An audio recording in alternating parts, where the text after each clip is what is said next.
Hello students, आज हम अपना नया चैप्टर स्टार्ट करने वाले हैं, दैट इज चैप्टर 4। और चैप्टर 4 क्या है आपका? Magnetic effect of current. ठीक है, मैग्नेटिक इफेक्ट ऑफ करंट।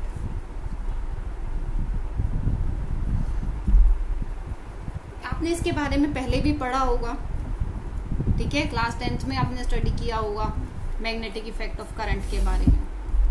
ठीक है, अब देखिए, सबसे पहले तो मैग्नेटिक इफेक्ट ऑफ करंट का मतलब क्या है? मतलब करंट की वजह से कुछ मैग्नेटिक इफेक्ट प्रोड्यूस हो रहा है। सिंपल, करंट की वजह से कुछ मैग्नेटिक इफेक्ट प्रोड्यूस हो रहा है। ठीक है, उसको हम स्टडी करेंगे इस चैप्टर में। फाइन, तो उससे पहले आपको पता होना चाहिए मैग्नेटिक फील्ड क्या होता है। ठीक है, अब जैसे आपने इलेक्ट्रिक फील्ड पढ़ा था, ठीक है, इलेक्ट्रिक फील्ड क्या था? आपका इलेक्ट्रिसिटी की वजह से जो आपका फील्ड प्रोड्यूस हो रहा था, या आप बोल सकते हैं चार्जेस की वजह से जो आपका फील्ड प्रोड्यूस हो रहा था, उसे आप बोल रहे थे इलेक्ट्रिक फील्ड।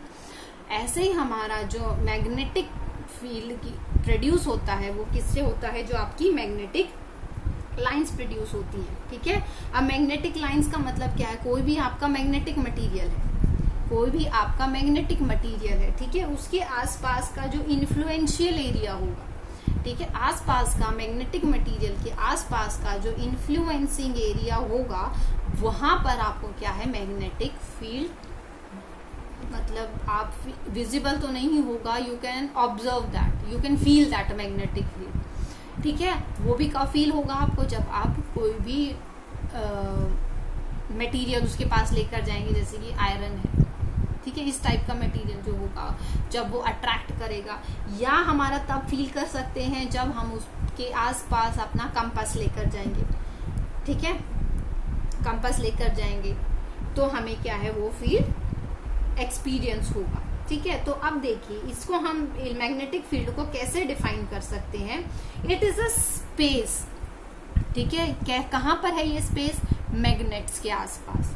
ठीक है, it is a space. Magnetic field क्या है? Space around magnet. ठीक है, स्पेस अराउंड मैग्नेट। ठीक है, वहां पर क्या चीज होगी? आसपास तो हर जगह ही होता है, किसी भी चीज का हम ले सकते हैं, लेकिन स्पेस अराउंड मैग्नेट, उसमें क्या चीज होगी?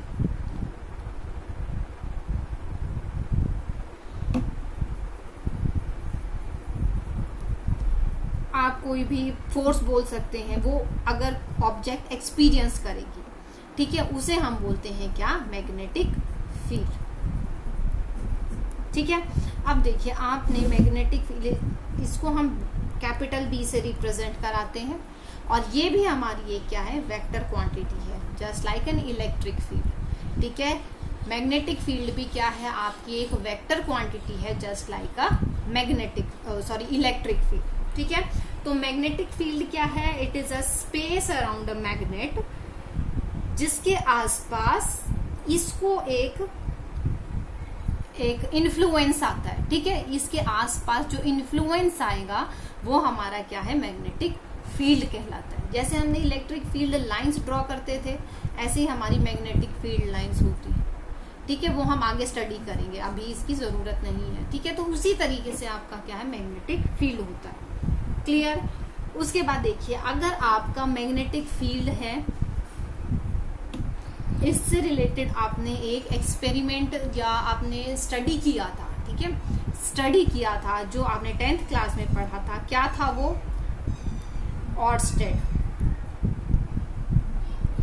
ऑर्स्टेड का एक्सपेरिमेंट। ठीक है, ऑर्स्टेड का एक्सपेरिमेंट क्या कहता था कि सबसे पहले तो देखिए कि आपका ये जो ऑब्जर्वेशन थी, ये 1802 में ऑब्जर्व की गई थी सबसे पहले, लेकिन उस वक्त किसी ने ध्यान नहीं दिया। ठीक है, उसके बाद 1820 में ऑर्स्टेड ने इसको वापस से रीडिस्कवर किया, क्योंकि डिस्कवर तो हो चुकी थी ये पहले से, लेकिन उस वक्त किसी ने इस पर इतना ध्यान नहीं दिया, तो इसीलिए हमने बोला है रीडिस्कवर्ड। मतलब ऑलरेडी डिस्कवर्ड हो चुकी थी, पर इस पर ध्यान 1820 में वापस से किसने दिया? ऑर्स्टेड ने दिया। ठीक है, ऑर्स्टेड ने क्या देखा? मतलब उसने पूरा इसको अच्छे से एक्सप्लेन किया। 1802 में तो जस्ट देख लिया गया था कि अगर हम कोई भी करंट कैरिंग कंडक्टर के आसपास एक मैग्नेटिक कंपास प्लेस करते हैं, ठीक है, या मैग्नेटिक कंपास नहीं, कंपास प्लेस करते हैं, मैग्नेटिक कंपास नहीं, कंपास प्लेस करते हैं, तो वो क्या करेगा, वो डिफ्लेक्ट करेगा। ठीक है, उसके बाद ऑर्स्टेड ने अच्छे से इसको एक्सप्लेन किया और उसको लोगों को बताया। ठीक है, तो उसमें क्या था, ऑर्स्टेड ने देखा, ऑर्स्टेड ने क्या एक सेटअप किया, ऑर्स्टेड ने एक सेटअप किया कि उसने एक वायर ली। ठीक है, उसने एक वायर ली, उसमें उसने करंट फ्लो कराया। ठीक है, उसने वायर ली और उसने एक करंट फ्लो कराया। ठीक है, जब उसने मैग्नेट कंपास को प्लेस किया, ठीक है, ये मैग्नेटिक कंपास है, मैग्नेटिक कंपास को प्लेस किया। ठीक है, जब उसने मैग्नेटिक कंपास को प्लेस किया और उसने देखा कि मतलब इस वायर में करंट फ्लो कर रहा है, तो इस मैग्नेटिक कंपास में क्या हुआ, आपकी डिफ्लेक्शन शो हुई। ठीक है, डिफ्लेक्शन शो हुई when you place the compass near the current carrying conductor और करंट कैरिंग वायर। ठीक है, तो इसने डिफ्लेक्शन किया। ऐसे ही जब उसने इस डायरेक्शन को अपोजिट कर दिया और निडल को प्लेस किया, तब उसने जो ऑब्जर्व किया, उसने देखा कि जो डिफ्लेक्शन है उसका डायरेक्शन भी चेंज हो गया। ठीक है, तो उसने क्या देखा कि जब आप करंट कैरिंग कंडक्टर को, या हम बोल सकते करंट कैरिंग कंडक्टर की विसिनिटी में जब हम कोई भी निडल प्लेस करते हैं, कंपास निडल प्लेस करते हैं, तो वो क्या करती है, डिफ्लेक्शन शो करती है। ठीक है, तो इससे हम क्या बोल सकते हैं कि जो करंट कैरिंग कंडक्टर है, that behaves like a magnet. That means current carrying conductor behaves like a magnet.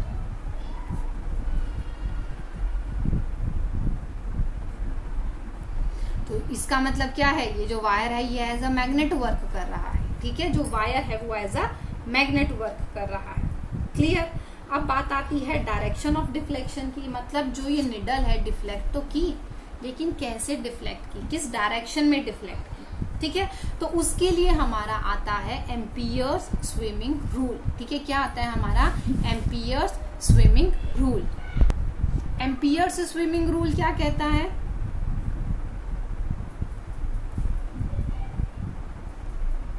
Amperes swimming rule में है स्विम, एक पर्सन जो है वो स्विम करेगा। ठीक है, it was discovered by Ampere, तो that's why its name is given Ampere's swimming rule. ठीक है, उसने क्या बोला, अगर एक पर्सन स्विम कर रहा है, ठीक है, ये एक पर्सन है, ये स्विम कर रहा है। ठीक है, इसका फेस जो है वायर की तरफ होना चाहिए। ठीक है, अगर ये करंट कैरिंग कंडक्टर है तो इसका फेस जो है वायर की तरफ होना चाहिए। क्लियर। तो अगर आप निडल को प्लेस करेंगे, ठीक है, यहां पर हमने अगर निडल प्लेस की है, ठीक है, तो जब हम इस निडल को प्लेस करेंगे तो निडल में क्या ऑब्जर्व किया जाएगा कि जो डिफ्लेक्शन होगा, ठीक है, नॉर्थ पोल, हमें जो डिफ्लेक्शन देखना है वो सिर्फ नॉर्थ पोल का डिफ्लेक्शन देखना है। किसका देखना है, नॉर्थ पोल का। तो क्या होगा, जो उसका नॉर्थ पोल है डिफ्लेक्ट करेगा, वो किस तरफ करेगा, इस पर्सन के लेफ्ट हैंड की तरफ डिफ्लेक्ट करेगा। ठीक है, क्या होगा, जो नॉर्थ पोल का डिफ्लेक्शन होगा कंपास में या निडल की नॉर्थ पोल का, वो किधर होगा, उसके लेफ्ट हैंड की तरफ होगा। ठीक है, तो देखिए इसमें क्या चीज ध्यान रखनी है आपको कि जो पर्सन है उसका फेस जो है टुवर्ड्स निडल होना चाहिए, मतलब person is facing towards needle. ठीक है, क्या होना चाहिए, फेस जो है टुवर्ड्स निडल होना चाहिए। ठीक है, और जो इसका हेड है, ठीक है, head in direction of flow of current, direction of flow of current की तरह होना चाहिए। तो अब देखिए, अब इस तरफ डायरेक्शन है इसका, इस तरफ करंट का डायरेक्शन है, पर्सन भी इसी तरफ स्विम कर रहा है, इन दोनों का ठीक हो गया। उसके बाद हमें देखना है पर्सन का फेस जो है वो डाउनवर्ड डायरेक्शन में होना चाहिए, टुवर्ड्स नॉर्थ, मतलब कंपास की तरफ होना चाहिए। ठीक है, किस तरफ होना चाहिए, कंपास की तरफ होना चाहिए। तो अब देखिए इसकी जो डिफ्लेक्शन है टुवर्ड्स लेफ्ट हैंड होगी, तो इसका मतलब जो डिफ्लेक्ट होगा नॉर्थ पोल, वो इस तरीके से डिफ्लेक्ट होगा, मतलब नॉर्थ पोल उधर शिफ्ट हो गया, तो ये कंपास इस तरीके से हो जाएगा। ठीक है। ऐसे ही अगर हम इसकी डायरेक्शन चेंज कर दें, अगर हम करंट कैरिंग कंडक्टर की डायरेक्शन चेंज कर दें तो क्या है, पर्सन भी उसी डायरेक्शन में स्विम करेगा जिस डायरेक्शन में आपका करंट फ्लो कर रहा है। ठीक है, तो इसका फेस कहाँ होगा, जहां हम निडल प्लेस करेंगे। ये सपोज हमारी निडल है। ठीक है, तो अब देखिए, अब डिफ्लेक्शन किधर होगा इसका, टूवर्ड्स द लेफ्ट हैंड। अब इसका लेफ्ट हैंड किधर है, इधर है, तो ये डिफ्लेक्शन किधर होगा, इस तरीके से आएगा। मतलब सॉरी, नॉर्थ पोल का हमें देखना है, नॉर्थ पोल इधर था तो इसका डिफ्लेक्शन जो है टूवर्ड्स लेफ्ट, मतलब नीचे की साइड आएगा। तो डिफ्लेक्शन हमारा किधर हो गया, इस तरीके से। हमें डिफ्लेक्शन सिर्फ नॉर्थ पोल का देखना है, ये चीज ध्यान रखना। ठीक है, हमें डिफ्लेक्शन किसका देखना है, सिर्फ नॉर्थ पोल का देखना है। क्लियर, हमें इसके फेस से नहीं देखना कि इसका फेस जिस तरफ है उस तरफ जो भी आपके पास निडल हो, नहीं, हमें सिर्फ नॉर्थ पोल का डिफ्लेक्शन देखना है। क्लियर, तो ये तो था आपका बेटा क्या, ऑर्स्टेड का एक्सपेरिमेंट जो उसने आपको बताया। उसके बाद जो आपके सिलेबस में आता है next, that is Biot Savart's law. Biot Savart's law क्या कहता है, बायोट-सैवर्ट्स लॉ। ठीक है, बायोट-सैवर्ट्स लॉ कहता है कि अगर आपके पास एक करंट कैरिंग कंडक्टर है, ठीक है, उसकी वजह से अगर हम इस पॉइंट पर मैग्नेटिक फील्ड निकालना चाहें, ठीक है, तो हम डायरेक्ट उसको नहीं निकाल सकते, क्योंकि हमारा जो पूरा करंट है, सॉरी पूरा कंडक्टर है, इस पूरे का इन्फ्लुएंस आएगा। ठीक है, और हर पॉइंट पर इन्फ्लुएंस अलग अलग होगा। तो हर इसी वजह से हम क्या करेंगे, एक करंट एलिमेंट लेते हैं। ठीक है, करंट एलिमेंट मतलब एक बहुत छोटा सा एलिमेंट। ठीक है, क्या लेंगे हम, एक करंट एलिमेंट लेंगे। बायोट-सैवर्ट्स लॉ क्या कहता है कि जब इस साइंटिस्ट ने, बायोट ने और सैवर्ट्स से, दो साइंटिस्ट थे, इन दोनों ने मिलके क्या किया था, एक एक्सपेरिमेंट किया था और इन्होंने ये बताया था कि किसी भी पॉइंट पर अगर हमें मैग्नेटिक फील्ड की वैल्यू निकालनी है तो हम वो कैसे निकाल सकते हैं। ठीक है, तो मैग्नेटिक फील्ड की वैल्यू हम डायरेक्ट नहीं निकाल सकते पूरे इस एलिमेंट के लिए। हमें क्या करना पड़ेगा, हमें इसको छोटे छोटे पार्ट्स में ब्रेक कर लेंगे। ठीक है, हम इसको छोटे छोटे पार्ट्स में ब्रेक कर देंगे, उससे हम बोलेंगे क्या, करंट एलिमेंट। क्या बोलेंगे हम उसको, करंट एलिमेंट। अब छोटा सा एलिमेंट है तो इसके वजह से मैग्नेटिक फील्ड भी बहुत थोड़ा सा ही होगा। ठीक है, अब अगर ये थोड़ा सा एलिमेंट है, छोटा सा एलिमेंट है, तो इसकी वजह से मैग्नेटिक फील्ड भी बहुत छोटा सा ही होगा। क्लियर, तो डी भी हमारा मैग्नेटिक फील्ड होगा। अब हमें क्या निकालना है, ये डी भी निकालना है। क्या निकालना है, हमें इस डी बी की वैल्यू निकालनी है। ठीक है, तो उन्होंने एक्सपेरिमेंट किया और ये हमारा सपोज DL है, छोटा सा एलिमेंट यहाँ पर है, ये DL। ठीक है, छोटा सा एलिमेंट, और ये हमारा पॉइंट है A। तो इन्होंने बोला कि ये इस पॉइंट का और इस करंट एलिमेंट का डिस्टेंस R है, और ये वायर और ये पॉइंट जो है, अगर after joining DL and A, ये एंगल बनाते हैं थीटा, और इसमें करंट फ्लो कर रहा है आपका I। क्लियर, तो बोला गया कि जो हमारा मैग्नेटिक फील्ड है at point A, that is directly proportional to the DL, मतलब जितना भी आपका एलिमेंट है, छोटा सा एलिमेंट है, उसके डायरेक्टली प्रोपोर्शनल होगा। ठीक है, DB जो मैग्नेटिक फील्ड है वो डायरेक्टली प्रोपोर्शनल होगा किसके, साइन ऑफ थीटा, मतलब जो एंगल ये बना रहे हैं उसके साइन के इक्वल, मतलब डायरेक्टली प्रोपोर्शनल होगा। ठीक है, और किसके डायरेक्टली प्रोपोर्शनल होगा, कितना करंट इसमें वायर में फ्लो कर रहा है, how much current is flowing across the wire, directly proportional होगा किसके, इस करंट के। ठीक है, और रिलेशन R का रह गया। R क्या होगा आपका, inversely proportional to the square of distance between point and the element, current element. ठीक है, तो इन्होंने अपने एक्सपेरिमेंट से ये कुछ ऑब्जर्वेशंस निकाली। ठीक है, और उन ऑब्जर्वेशंस के हिसाब से हम क्या लिख सकते हैं कि DB जो आपके पास छोटा सा आपके पास मैग्नेटिक फील्ड आएगा, that is directly proportional to IDL sine theta upon R square. ठीक है, अब हम अगर इस साइन ऑफ प्रोपोर्शनैलिटी को हटाते हैं तो इसकी जगह पर आएगा हमारा म्यू नॉट अपॉन 4 पाई। क्या वैल्यू आएगी आपकी, म्यू नॉट अपॉन 4 पाई IDL sine theta upon R square. ठीक है, अब देखिए आप लोगों ने 11th क्लास में स्टडी किया है कि साइन थीटा हमारे पास कब आता है, ठीक है। अब देखिए करंट आपके पास किस चीज के पे डिपेंड कर रहा है, जो ये वैल्यू आ रही है आपकी डीएल पर डिपेंड कर रही है और आपकी एक आर वेक्टर पर डिपेंड कर रही है, ठीक है।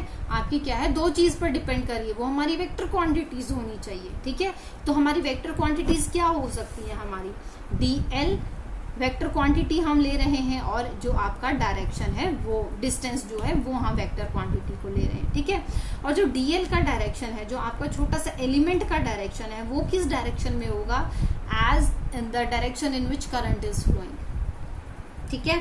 तो हम क्या बोल सकते हैं, डीएल और आर, ये अगर हम वेक्टर की फॉर्म में लिखें तो साइन थीटा अगर हम हटा देते हैं तो आप लिख सकते हैं ना डीएल क्रॉस वेक्टर आर, लिख सकते हैं हम इसको। डीएल क्रॉस वेक्टर आर क्या है, डीएल आर साइन थीटा, ये इसके इक्वल होता है, हमारा होता है। तो हम क्या करते हैं, इसको रिप्लेस करते हैं। अब इसको रिप्लेस करने के लिए डीएल के साथ हमें एक आर की टर्म चाहिए, तो हम क्या करेंगे, आर को मल्टीप्लाई कर देंगे और डिवाइड कर देंगे, तो तब हमारे पास क्या आ जाएगी, डीबी की वैल्यू आ जाएगी हमारे पास mu naught upon 4 pi I dl cross r upon r cube, ठीक है। तो ये तो जो वैल्यू होगी ये हमारा क्या कहलाएगा, it is the vector form of the Biot Savart's law, it is the vector form of the Biot Savart's law, ठीक है। और जो ये वैल्यू थी ये हमारी थी क्या, scalar, it is the scalar form of the Biot Savart's law, ठीक है। तो ये दो हैं आपकी क्या, बायोट-सैवर्ट्स लॉ की मतलब बोल सकते हैं इक्वेशन या फॉर्मूला यू कैन से, ठीक है। एक स्केलर फॉर्म है आपकी, एक वेक्टर फॉर्म है आपकी, फाइन। उसके बाद देखिए आपके स्पेशल केस आ सकते हैं, अगर हम स्केलर फॉर्म से देखें तो स्पेशल केस आ सकते हैं, क्योंकि हमारी थीटा की वैल्यू जो है वेरी कर सकती है, ठीक है। तो कुछ स्पेशल केस की अगर हम बात करते हैं तो थीटा की वैल्यूज पर वो डिपेंड करेंगे, ठीक है। अब अगर थीटा की वैल्यू 0 डिग्री हो, 90 डिग्री हो या कोई और भी वैल्यूज हो सकती है, बट स्पेशल केस हमारे इन्हीं दो में कंसीडर करेंगे, ठीक है। देखिए क्यों, आप देखिए अगर साइन 0 की वैल्यू आपको पता है क्या होती है, साइन 0 डिग्री इक्वल्स टू 0, मतलब आपके पास अगर ये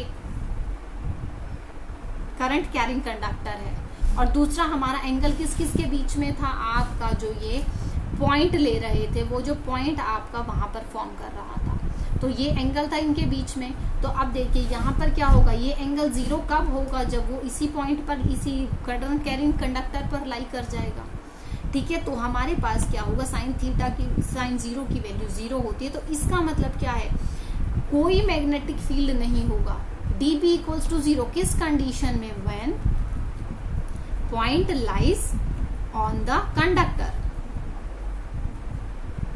मतलब कंडक्टर पे ही अगर वो पॉइंट लाई कर रहा है तो हमारा कोई भी मैग्नेटिक फील्ड एग्जिस्ट नहीं करेगा, ठीक है। दूसरा हमारा स्पेशल केस क्या हो सकता है, जब हम इसकी वैल्यू 90 डिग्री ले लेते हैं, थीटा की वैल्यू, ठीक है। थीटा की वैल्यू अगर हम 90 डिग्री लेते हैं तो साइन थीटा की वैल्यू क्या हो जाती है, 1, और आपको पता है साइन थीटा की मैक्सिमम वैल्यू 1 होती है, साइन थीटा की मैक्सिमम वैल्यू 1 होती है। तो इसका मतलब क्या होगा, जब कोई भी पॉइंट हम इसके बिल्कुल परपेंडिकुलर कंसीडर करेंगे तो इसका मतलब यहाँ पर मैग्नेटिक फील्ड इस पॉइंट, इस डीएल, दैट मीन्स इस करंट एलिमेंट की वजह से जो भी मैग्नेटिक फील्ड यहाँ पर होगा उसकी मैक्सिमम वैल्यू आएगी, ठीक है। मैक्सिमम वैल्यू आएगी जब वो क्या होगा, 90 डिग्री का एंगल बनाएगा, that means theta equals to 90 degree, क्योंकि साइन थीटा की वैल्यू आपकी क्या हो जाएगी, मैक्सिमम हो जाएगी, ठीक है। उसके बाद देखिए आपके पास आता है म्यू नॉट अपॉन 4 पाई, म्यू नॉट अपॉन 4 पाई, इस कांस्टेंट के बारे में बात करते हैं। म्यू नॉट हमारे पास होता है परमिएबिलिटी,